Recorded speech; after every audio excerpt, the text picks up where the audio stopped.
Di Sangatta, di bawah langit yang sering kali tertutup asap tebal industri, ada seorang anak laki-laki yang tumbuh seperti api liar, menyala-nyala, menghanguskan, dan tak pernah diam. Namanya Arman, dan hidupnya adalah rentetan pemberontakan. Sekolah menengah kejuruan tempatnya belajar bukanlah tempat menimba ilmu, melainkan medan perang. Tangannya lebih sering terkepal daripada memegang buku. Kakinya lebih banyak melangkah untuk mengejar atau dikejar daripada pergi ke kelas. Guru-guru menggeleng, teman-teman menghindar, dan musuh-musuhnya berbisik di belakang. Dia tak akan pernah berubah. Tubuhnya penuh bekas luka, beberapa dari perkelahian, beberapa dari hukuman ayahnya yang sudah lelah. Tapi darah yang mengering tak pernah mengajarkannya apa-apa. Hingga suatu hari, api yang ia nyalakan terlalu besar. Seorang anak kepala dinas terluka, dan sekolah tak lagi bisa membendung amarah orang-orang. Ayahnya, lelaki Tambun yang bekerja di pertambangan, memandangnya dengan mata yang tak lagi menyimpan harapan. "Kau akan dikirim ke Berau," katanya singkat seperti memutus tali yang sudah lapuk. Agus Berau menyambutnya dengan udara yang berbeda. Lebih lembab, lebih berat, seperti ingin meremasnya perlahan.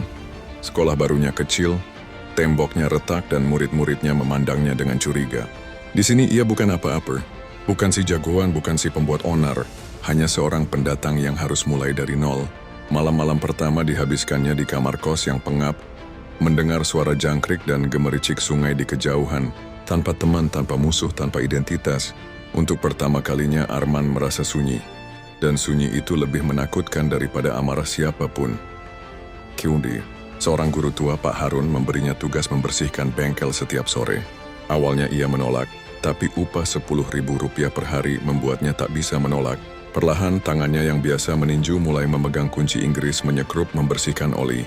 Suatu senja, ketika langit Berau memerah seperti luka, Pak Harun berkata tanpa banyak bicara, "Kau punya pilihan, tetap jadi sampah atau belajar jadi berguna." Kata-kata itu menggantung, menusuk. Musim hujan tiba, dan Arman mulai datang ke kelas tepat waktu. Tangannya yang dulu gemar menghancurkan kini belajar mencatat.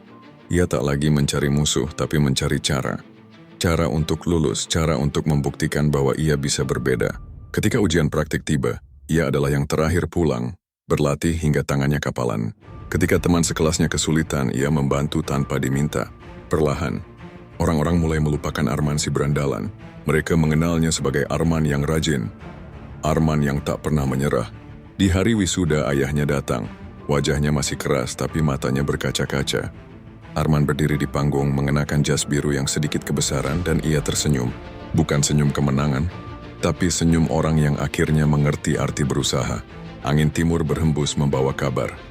Anak nakal dari Sangatta itu telah pulang. Bukan sebagai api yang membakar, tapi sebagai manusia yang menemukan cahayanya sendiri. Medan hidup akhirnya memberinya jalan. TD 2018.